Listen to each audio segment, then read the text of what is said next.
Hi.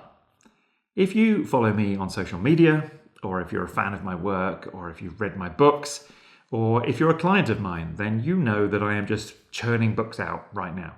I'm releasing a couple a year. But it was not always so. Not that long ago, I hadn't written anything. I didn't know how to write. I certainly hadn't navigated the competitive market of self-publishing through Amazon. So I thought I would just make a video talking about the journey that I've been on. If you are a fan of my work and if you just want to know what I've been through and what the journey's been like, I thought this might be interesting. If you're interested in self-publishing yourself, then maybe you can pick up some tips from what I've been through. If you don't know me, if you're new to this channel, then my name is Alexander. I'm a master life coach. I'm based in the UK, but I'm very much a digital nomad until I work out where I want to be long term. I work almost exclusively online with clients from all around the world. And if you want to know more about the style of coaching I do and the kind of work that I do, then please go and check out my website. But today I'm just going to be talking about the books that I've written. Today's story really begins in 2016. If you've read my core trilogy of books, then you'll know a bit about my background. Just to really quickly cover that, I was raised by a therapist and very much a household steeped in therapeutic language. And as a child, I was being taught to reflect on my emotions and process emotions. And we were talking about Carl Rogers and Maslow and Irvin Yalom and you know the big names in 20th century psychology when I was a kid. So I grew up with all that with no intention to ever use it. I didn't even realize that I was sort of being trained or given these skills. In fact, I used to find it all a bit irritating. I always felt like an outsider as a child because the conversations that I wanted to have were not the conversations that most kids and teenagers want to have. I then went on to study philosophy and theology. With that kind of training and way of being able to rigorously interrogate ideas under my belt, I then studied an awful lot of other things, mythology and anthropology and spiritual traditions and all sorts of things. I also began running businesses. I've never really been very comfortable having a job. It doesn't suit me very well, so I have run big and small businesses and participated in social enterprises and charities. So I did a lot of that, and I learned a lot about marketing and branding and accounting and cash flow and running staff and all these kinds of things. And so I began to have an appreciation for that side of life. I was trained ultimately in coaching technique, a very prestigious place in Devon called Embercombe. And with all that kind of experience and skills and a lot of on-the-job and supervised coaching experience, I finally decided to move to the southeast of England to Brighton to set up my own coaching practice and really spread my wings. So 2016, I moved to Brighton. I get myself a day job just to sort of pay the bills. And then in the evenings and the weekends, I'm coaching. People are coming into the clinic. We're having conversations. They leave happy. They have insights. They have breakthroughs. And sometimes they walk out and I'm left thinking, I'm really glad that worked out so well for them, and I'm glad that they're doing so well. And look, we can see their improvement over their time working with me. But I don't really understand how I'm doing this. I've got such breadth of experience and training. And I feel like in the middle of sessions, I'll remember a moment that I was taught something, or I'll have a flash of insight, or I'll discover a new way of being able to convey something really complicated. And it'll work, and I'll use that, and it'll resonate really deeply with my client, and they have these breakthroughs and these insights, and off they go. But I think it's probably important that I understand what I'm doing. You've got to understand, I had a lot of training at this point, so I do understand core psychological theory, personal development, all sorts of traditions, all sorts of philosophies, the core techniques that coaches use. I get it all. But I'm aware that I'm using way more than that. I am using these years and years of intensive study of philosophy and anthropology and mythology and storytelling and all this business acumen that I've picked up. And it's like it's all interwoven, and it's probably important that I codify this, partially for my own confidence. And I would encourage people who are doing this kind of work in that kind of intensity to do this, to try and codify what it is you're trying to say to people. So anyway, I noticed that there are a lot of themes that keep coming up, and I've kind of figured out eventually I'm teaching these 12 core lessons a lot. I'm identifying these 12 mistakes or misunderstandings that are really common in people who are seeking me out for coaching, and I seem to have 12 really good answers to these problems. I just wrote it out as like a series of affirmations, and I made it into a little design on a postcard, and I sent it to a bunch of people that I really respect, sort of peers and colleagues. Like, what do you think of this? And to this day, I sometimes go and visit them, and there's still on the fridge one of these postcards. It's really nice. And I got a lot of great feedback. I got a lot of help sort of refining the ideas. But I also just like a lot of positive feedback. Like, yeah, these are great core ideas. These really interesting blend of sort of hard-nosed modern business acumen and coaching development work. But there's also a lot of emotional development here, quite rich stuff. There's a lot of really deep, challenging stuff here around culture and what it does to us and the price we pay through our upbringing and the ways in which we're programmed. And the masks we end up wearing, and lots of stuff is kind of interwoven in these 12 ideas.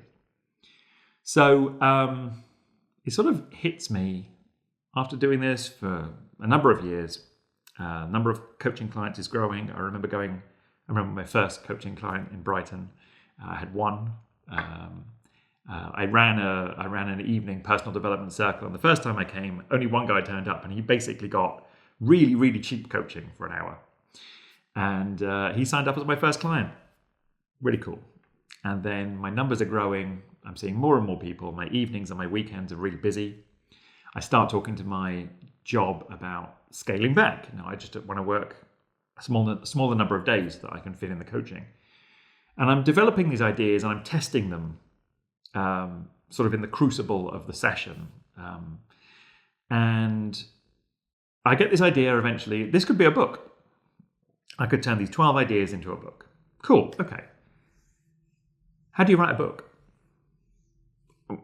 A lot of my background involves sort of marketing and writing promotional materials, and I'm pretty confident in writing. I'm actually working, at that point my day job was working in communications, so I'm pretty confident just writing, but how do I summarize these incredibly complicated ideas, and how do I introduce people to them? And I want to write something good. I want to write something timeless. I want to write something that's going to mean something to people. So what I do is I give myself a year. I decide that across 2018, I'm going to write a book. So for the couple of months leading up to 2018, I'm starting to think about chapter structures and the core ideas I want to convey, and how am I going to structure those and make a kind of narrative, and how's this going to fit together. And then in 2018, I take myself on 3 writing retreats. These are things I still do. I've got 4 or 5 planned this year. For me, a writing retreat is not an organized thing. I'm not going on an organized writing retreat event. What I'm doing is I'm just putting coaching on hold for a week. I'm taking myself to a place where there are no distractions, and it's just me and my laptop and some notepads and maybe some source material, and I'm just trying to really focus and really power on through writing. So my first ever writing retreat was on the island of Iona in the Scottish Hebrides. It's got an ancient spiritual tradition. It's very isolated. To get there from here, from Brighton, you need to take a train, and then a plane, and then a bus, and then a train, and then a boat, and then a bus, and then a boat to get there. And it's a beautiful place, and it's kind of rugged and isolated, and it was lovely. I spent a week really focusing on these ideas. I remember distinctly sat in front of that blank page. The most terrifying, I think, moment is just sat in front of that blank page. But across that week, and then across the rest of the year and the rest of the writing retreats I did, I kind of developed my way of grinding through the project, which was seeing it like the way people talk about carving a statue out of marble, because you begin by just, it's broad strokes to start with. Look at the basic shape and then refine it and refine it. Or when you see people doing oil painting and they just block huge sections of color in, and then over iterations and iterations, it gets finer and finer. So that became my approach, really. Just dump words on the page. Try not to edit as you go. That's certainly a big piece of advice I had a lot. But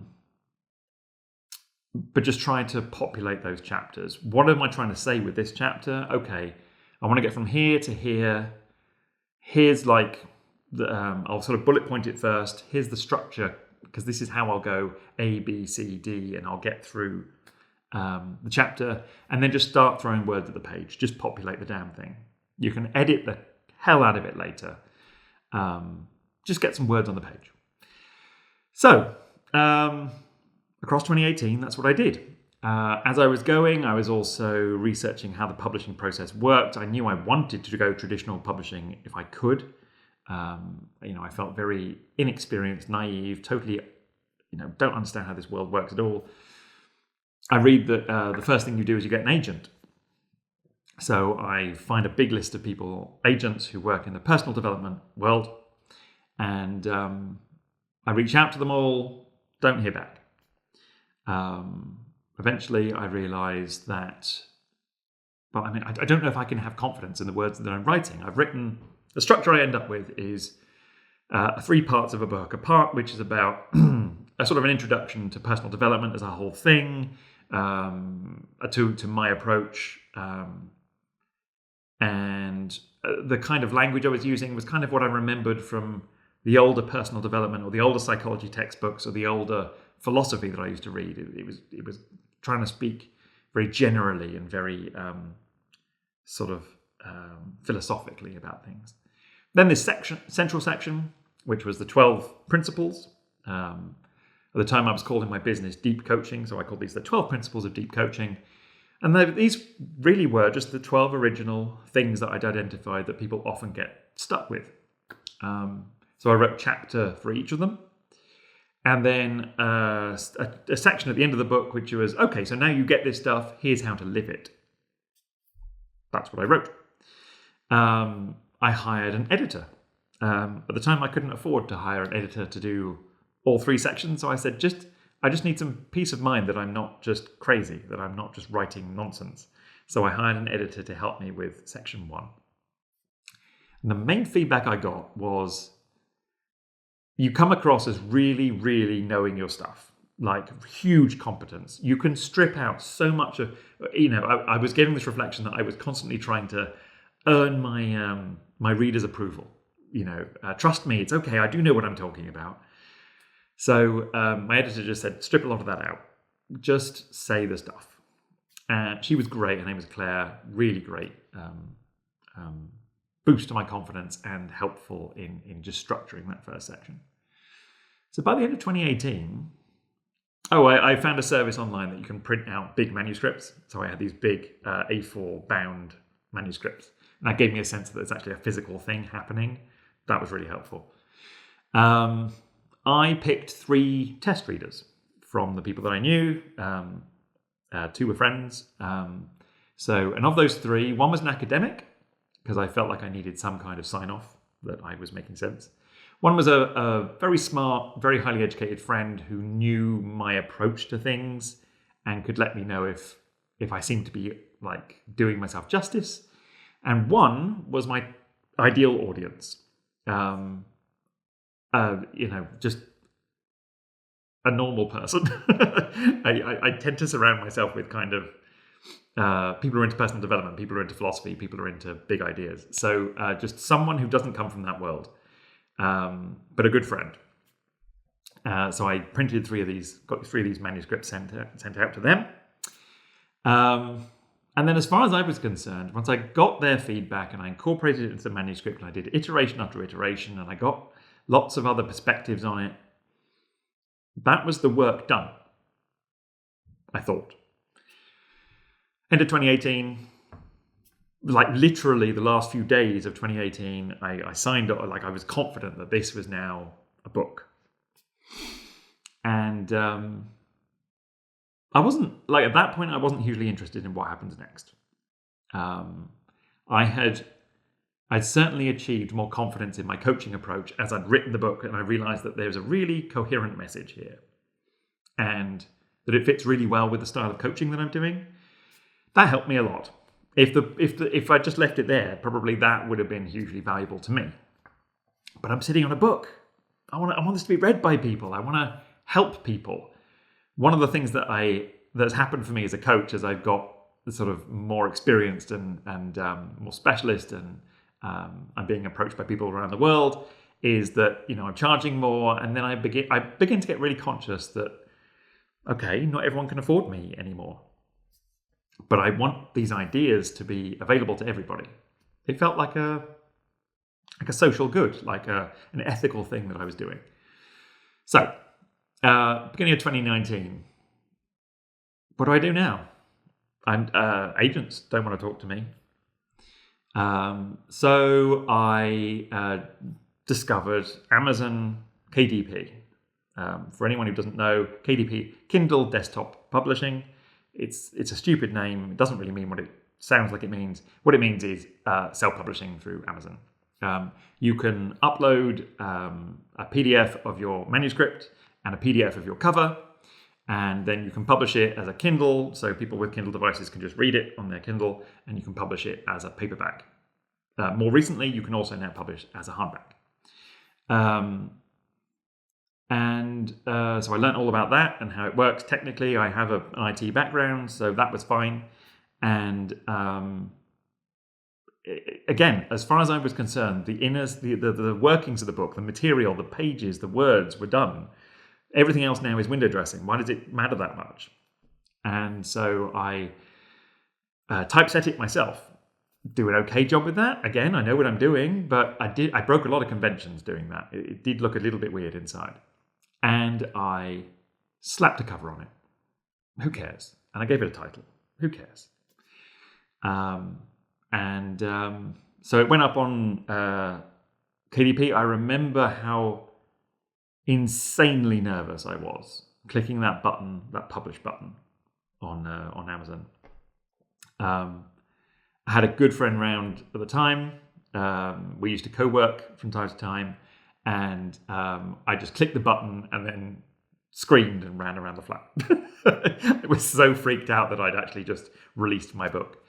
I also published, I paid for the publishing of 100 hardback copies of the book. And that was because at that time, at that point in the journey, a lot of people had become invested in what I was doing. Long-term clients were fascinated by the development process and they wanted to read it. Members of my family wanted to own a piece of this, what they saw as history. Just fans of my work, people who had been around me for a while, were just really invested. So I got these hardbacks printed. And I had a launch party, which was really just a gathering of people in the pub, clients, ex-clients, some of my friends. My dad came along. It was great.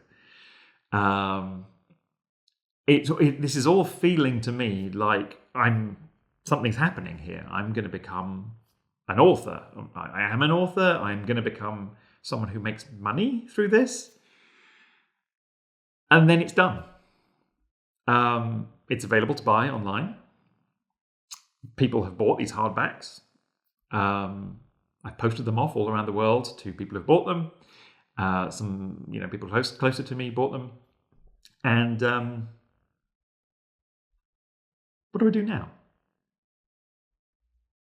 I look at the Amazon sales page, the reports that come through. No sales, or maybe one or two every now and then. Didn't realize this was the problem. And I begin to realize, as I research more and as I learn more, I begin to realize the huge naivety of what I've done. People are, with Amazon KDP and things like it. There are a couple of other competitors, but Amazon is by far the biggest, of course. Everyone can publish a book. And a lot of people want to publish books. Either they're doing it just to make money, or they're doing it because they have things to say and they have a passion project. You can assume that hundreds of books a day are being published, and they just disappear into the huge database of Amazon. So that's that. Time ticks away. I start getting a bit embarrassed, really. I've spent all this time and I've told everyone that I'm writing a book and I've written a book. And people ask me, hey, how's book sales going?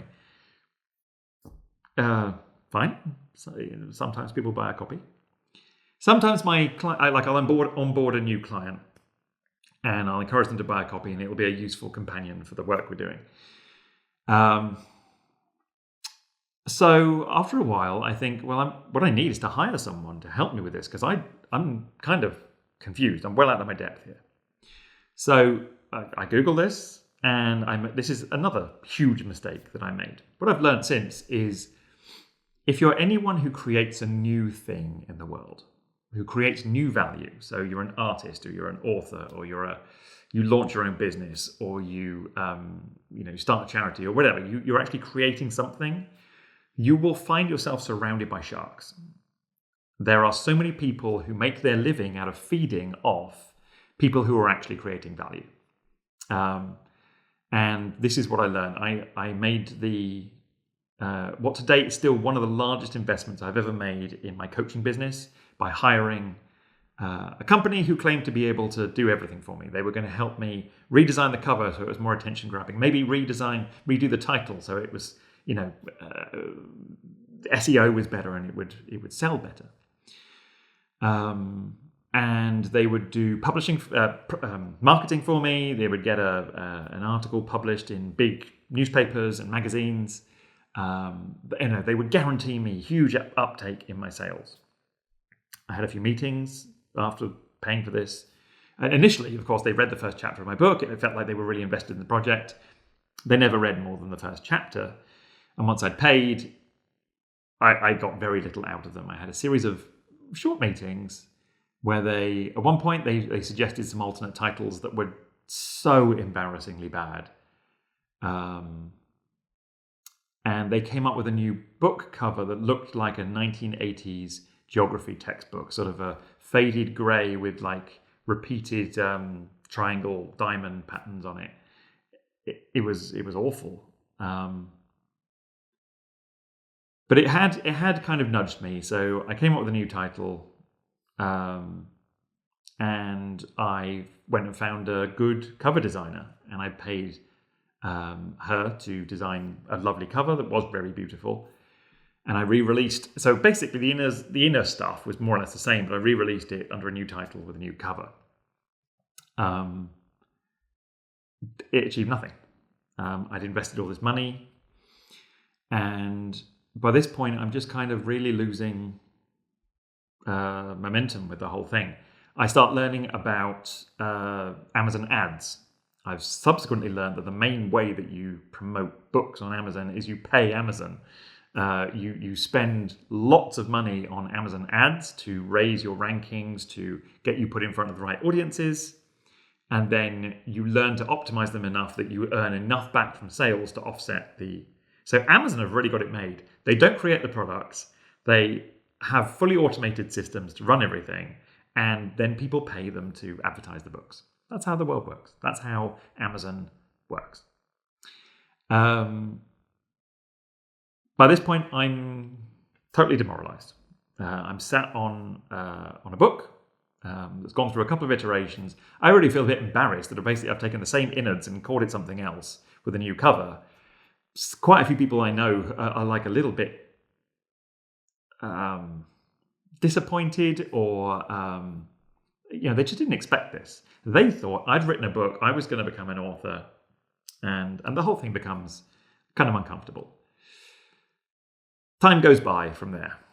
I kind of forget about it. Every now and again I remember and I learn a bit more about Amazon ads, and I try doing different things. I get a handful of sales. A trickle of sales are always coming through, but they really are tiny compared to everything I've invested. At one point, I had a client who couldn't afford to pay me much, but he had a great background in script writing and editing and sort of writing copy.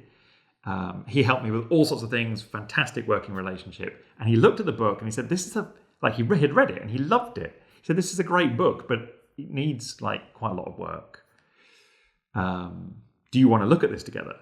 And I was like, I don't think I do. One day maybe, but you got to understand at this point, this is my baby and I've put all this effort into it and nothing. I'm just kind of embarrassed about where we've ended up. So there's a happy ending to the story, don't worry.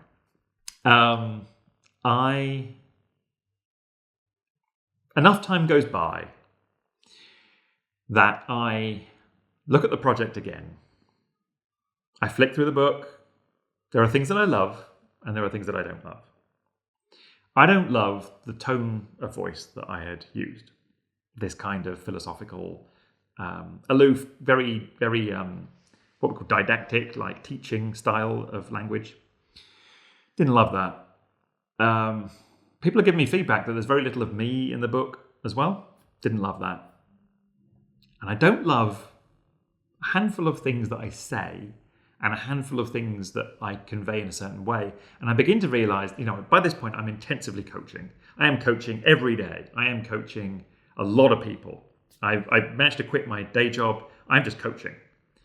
And I've gone beyond sort of tentatively testing all these ideas to living this stuff every day. So sometimes I look at this stuff and I realize that what I've written is kind of received wisdom. It's stuff that teachers told me. It's stuff that certain traditions say is definitely true. And I don't think that's true anymore. Not huge divergence, but there's just enough stuff in there that eventually I think I need to replace this. I take it down. I delete it from everywhere I can. You can't actually delete a book from Amazon once you've published it because it has an ISBN. And for a number of reasons. There's also resale people who buy copies off you to try and make their own profit off it. So I wasn't able to just get rid of the whole thing entirely, but I minimize it as much as I can. And I decide enough time has passed. I don't feel quite so in love with the book. I'm ready to do something new. And I've also met people who make a lot of money from Amazon. And here's what I've learned. The way you make money from Amazon is nothing like what I did. The way you make money from Amazon as a self-publishing author is you do a lot of research, you use various web-based tools to understand what's selling well, what are the trends. And then you either copy something that is selling well, or you look for a gap in the market and then you try and fill that gap. If you're doing that, you can make really good money, but you're not writing things you necessarily care that much about. You're writing things that you know are going to sell well. It's making products to fill niches. It's capitalism at its most effective. I think I'm not sure I want to do that. I actually want to write things that I care about, but I can do better than I did. So here's what I did. I break it into 3 books. I take the core manuscript, I break it into 3 books. Take myself my first writing retreat. I start reading it through. I think, how can I rewrite this? How can I rewrite this? I can just delete most of this and start from scratch. And I'm going to write in a really relaxed conversational style. I introduce a whole chapter, which is about my personal journey and my background. And the first book is the first part of the original manuscript. And that was very similar to the original, just totally new language, almost complete rewrite, but very similar structure. That's fine. I get that out. People love it. It is so easy to read now, and it flows so well. I'm able to, in advance, think about what kind of a title is going to actually grab people without entirely selling out. And with that title in mind, I can structure all of the language in the book so it's constantly referring back to this core idea. I get on to rewriting book 2. Much more of a rewrite, especially there was one chapter where it talks about how important it is to have to behave ethically, to behave morally, and how important that is as personal development. That's very much juxtaposed with the idea of person-centered therapy, person-centered psychotherapy, which is, it's very postmodern. It's saying your truth is what matters. You need to leave behind shoulds and expectations and just discover what actually is going on in you and who you are and what matters to you. And so it was really hard to come up with a way of being able to say it's important that you be authentic, you be yourself, but it's also important that you live by a set of values and a moral framework. But second version did a good job. I just keep encountering little pockets of this received wisdom. Get rid of those. I have a lot of experience. I'm a master life coach by this point. I know what I'm talking about. I can take it to the bank. It's cast iron. I know what I'm saying. So, and again, this conversational style. It's not, I'm a lecturer at the front of a theatre just giving a bunch of students my received wisdom. I'm a person on a journey like you are as my reader. And I'm just having a chat with you. Again, second book has received really well. At this point, I'm kind of sick of spending these weeks and months and ultimately years rehashing the same manuscript. I want to do something new. I want a new challenge. So I'd always had this thing where if I'm coaching women, I would hear the same things about men being awful in relationships. And if I'm coaching men, then often they would present the same kind of awful behaviors. So I write a book about that. It's called Red Flags. It's a book for women and men about patriarchy, about indoctrination, about how it sabotages relationships. I present 10 types of toxic men, or toxic male behavior. And it's written in a really, again, it's this conversational style, but it's written in a really encouraging, supportive way. It is not an anti-men book, and it isn't persecuting of men. And I think I'm really proud of that book. I think it's a really good book. I also make my first workbook, the visioning workbook. If you're doing any coaching work, you're often encouraged to create a vision for where you're going in your future so you can author your own life and take yourself in that direction. So I make a workbook. And then I get back to it. And the end of last year, the end of 2024, I finally sat down with part 3. Now, part 3 in the original book was only supposed to be, okay, you've done the work, now what do you need to think about? Rewriting that, it wasn't a standalone book. It didn't work at all. And rewriting that became delete every word, every chapter heading, start with a blank page again. And it was kind of scary to do that. But by the end of last year, I had completed another book. As I'm going, these 3 books, they are presented as a trilogy, the arete trilogy. Arete is a Greek word that means the highest or fullest or best expression of something. It's about reaching your potential, so it's the arete trilogy, and then the titles all refer to happiness. I'll take you through them in a minute. And by this point, I'm just in flow.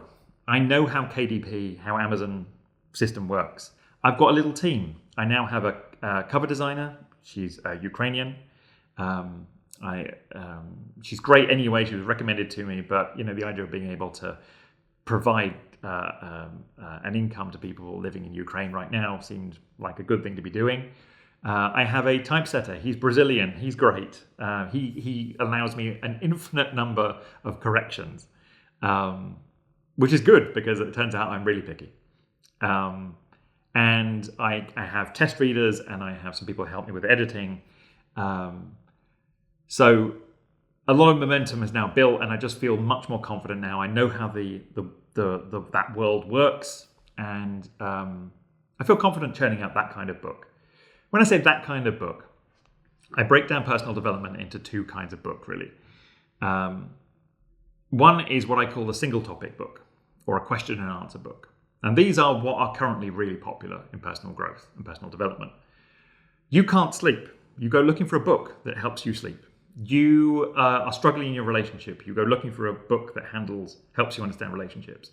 You I don't know, whatever problem you're having, you're looking for that promotion, you go and find a book about getting promotions.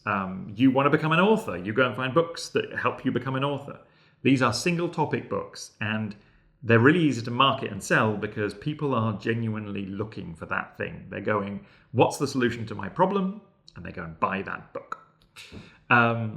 If you are the other type of writer, which I kind of straddle the two, the other type of writer is people who write soulful, meaningful books which are trying to explore the human condition in a beautiful and rich way. I have a friend who I go and visit who often just breaks out a book by David Whyte and just reads quotes from him. And David Whyte would be an example of someone. He has a book called Confessions, and it's just these short sections where he uses beautiful language and prose to convey timeless ideas. That kind of thing is really, I would say that as a more kind of evolved and advanced form of personal growth. But when you're going to go and take that onto the market and say, I want to sell this, how do you do it? Basically, you need to already have a platform or be a celebrity or something. So that's where I've got to so far. That's where I am now. I'm just in flow. I'm doing a bunch of writing retreats a year. I have my next single topic book is in my mind. I've got my next writing retreat in a couple of weeks. I'll start researching, doing my chapter structure, blocking out my the topics I'll cover in each chapter, researching what other people are saying in that area. What do my the people who inspire me, what are they saying about this topic? Really just gather everything in, and then across the first half of this year, I'll just block out that, dump those words on the page. Once it's kind of in a rough shape, go back and edit and edit and edit and hone and shape and, that whole section doesn't work, replace that, until you've got something which really does what it says on the cover. So you begin with a title, you begin with a concept, and then you're trying to answer that problem. So that's where I've got to. Quick run through of the books that I've written. I'm not going to talk about the first two attempts, like that original manuscript. I'm going to skip those.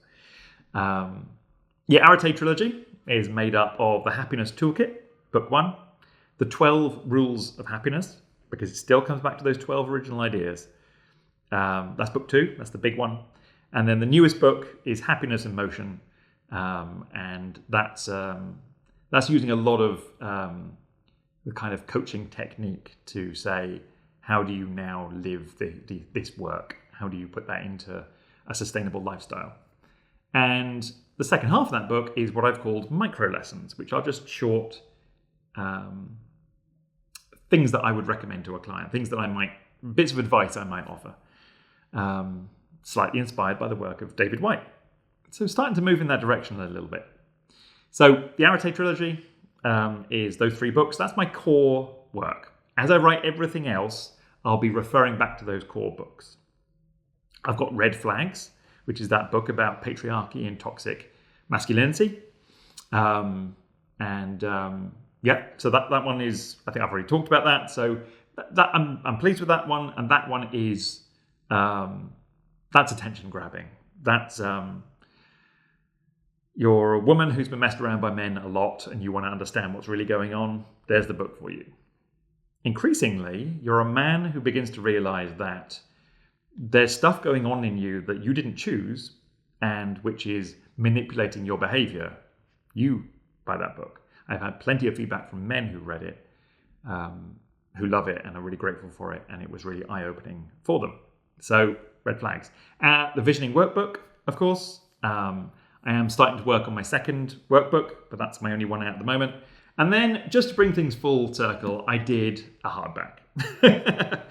This is the full Arete Trilogy as one book. This is, as I mentioned, that Amazon KDP now does hardback, print on demand. So this is one of theirs. The maximum print size page count is 255 pages. This is 255 pages. I worked with my fantastic Brazilian typesetter we worked for ages, reducing font sizes, reducing line spacing. Eventually I realized that at the beginning of book 2, I talk about, I do a recap of book 1, so I just got rid of that. And it fit. So the whole trilogy is now available as one hardback. Because it's Amazon, it's available worldwide, by the way. So whatever country you're in, your local Amazon store can access the same stuff to be able to print on demand. And if you're not aware, I'll just say print on demand literally means what it says. When you click buy on a paperback of one of mine, or probably hundreds of thousands of other books on Amazon, there's no product yet. What they do is they just print a copy and then they send it to you. They've got these amazing presses where they can just print individual copies of books. I will say that the quality of the interior of the book is good. The cover is a bit hit and miss. I had to redesign the Arate trilogy. In the original design, they had this lovely bright yellow border, which kind of tied everything together. In talking about happiness, yellow is kind of sunburst yellow is one of the colors that people associate with happiness. It was coming out like askew. It was coming out off center. It was coming out. It was rubbish when it was being printed by Amazon. So I had to get rid of the border. So that's the journey I've been on. Those are the books that I currently have out. Just talking a little bit about what comes next for me. So I have, as I say, one more one of these single topic question answer easy to market books coming out in the first half of 2025, hopefully. Then I want to challenge myself to do something completely new. The working title of that project is Soulful, and I just want to I want to see what I can achieve if I go back to the drawing board and I don't try to make something for the market. I just say what's in my heart, what I really want to say. I don't know where that's going to go. I don't know where that's going to take me, but I feel like I need a new challenge, a creative challenge. So I will continue to do these single topic books. They are genuinely effective at solving a problem. They are helpful to people and they are easier to sell. But I just really feel this calling as someone who has spent literally my entire life studying the human condition. I just want to occasionally just kind of let rip, just like not be limited by the constraints of what's going to sell well, what's going to grab people's attention. As I said to someone recently, when someone hires me for coaching, the problem that they have is almost never the problem that they think they have. So if you're just providing books for people to answer the problem that they think they have, you're almost guaranteed to do them a disservice because you're not going to answer the problem that they really have. And those are the books that I ultimately want to pepper into my collection. That is a little summary of what I've been through, what I have learned. As a general takeaways, I would say if a creative project matters, then I think it's really important to do something bad first. Even you're not going to think it's bad, you're going to think it's the best thing in the world, and you're going to pour your heart and soul into it. And then I think it's kind of essential that everyone goes on a variation of the journey that I did, of realizing that the world doesn't work the way that we want it to work, and finding a way of being able to compromise between what you thought you wanted to say and what the world is asking for. Because providing what the world is asking for isn't necessarily a bad thing. It's not selling out. It's speaking a language that's accessible to people. So accept that you're going to have to make mistakes first, and you can't produce a masterpiece as your first thing. I am not producing masterpieces. I'm producing good books. They say good things, they're well written, they're well constructed, they're well presented. They're not masterpieces. I hope to, one day. But I've accepted now that I need to go through a gradual, iterative process of understanding myself, understanding what I want to say, understanding how things can be said, and just letting my craft grow over time. So that's a thing. Getting to know the hard-edged world of publishing. There are events that happen all around the world where people who are self-publishing sort of show up, and there are talks, and there are the inspiration of hearing from authors who are being successful and understanding how that world actually works. That's really important to understand. I haven't gone into the technicalities today, and you will need to know. But above all of that, if you have something you want to say, writing a book is no longer just for a minor elite. Anyone can do it now. I did, and I was a naive idiot. So if I can do it, then you can do it. Give it a go. I am really committed to my writing practice now. As I say, I block off weeks across the year where I don't work. I don't do coaching work, which is a tremendous expense. I'm basically saying I'm not going to earn any money during this week, in the trust that I will earn money down the line once I've got this body of work online. I'm beginning to think laterally about how I'm going to market myself. I've been talking to some successful authors that I know, and I'm starting to get a new approach that might work for me. If that takes off, I'll do another video and update you on that. Thanks for joining me today. I realize this has been a long ramble. I hope it's been interesting, and I hope that you've taken some stuff away from this.